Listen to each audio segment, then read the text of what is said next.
පතා එන්න ලෝකයාගේ නිවෙන සිත් පතා එන්න ලෝකානුකම්පාව පතා එන්න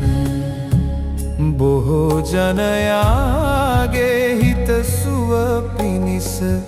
එන්න ලෝකය